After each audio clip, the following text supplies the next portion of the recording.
तुम्हाला पण मेथीचे पराठे खाऊ वाटले ना, अशा पद्धतीचे करत जायचे. मग एवढे भारी लागतात ना, त्यासाठी काय करायचं, मेथी स्वच्छ धुवून कट करून घ्यायची.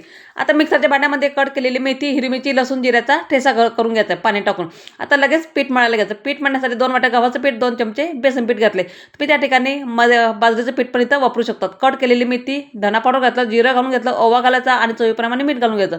आणि जे पेस्ट तयार केली होती आपण मेथी, हिरवी मिरची, आलं, लसूण, जिऱ्याची, ते वाटण त्यामध्ये घालून घ्यायचं. पाणी टाकून घट्टसं उंडा मळून घ्यायचा. जसं आपण नॉर्मल कणिक मळतो सेम त्याच पद्धतीने आपल्याला पीठ मळून घ्यायचं. खूप जास्त घट्टही नाही आणि पातळही नाही. आता थंडीचे दिवस आहे, अशा वेळेला तुम्ही असे पराठे तुम्ही बनवू शकतात. आता माझी बनवण्याची पद्धत ही आहे. तुमची कशी आहे ते मला नक्कीच कमेंट्समधून सांगा. आता तवा गरम करायला ठेवायचा, त्यावेळेस लगेच पराठे लाटून घ्यायचे. आता मी पराठे थोडेसे चौकोनी आकारामध्ये लाटून घेते.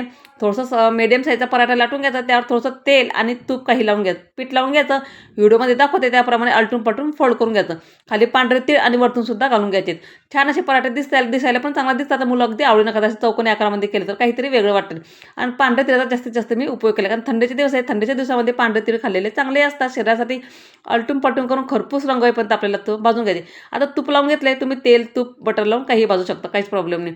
तर ते पण इतपत आपल्याला पराठे करून घ्यायचे. आता यासोबत तुम्ही चटणी करू शकता, पण आमच्या इथं पराठ्यासोबत आवर्जून हिरवी मिरचीचा ठेचा आणि दही केल्या जाते. मस्त आपले मेथीचे पराठे तयार झाले. आजचा व्हिडिओ तुम्हाला आवडला असेल तर एक लाईक नक्की करा. तोपर्यंत बाय बाय.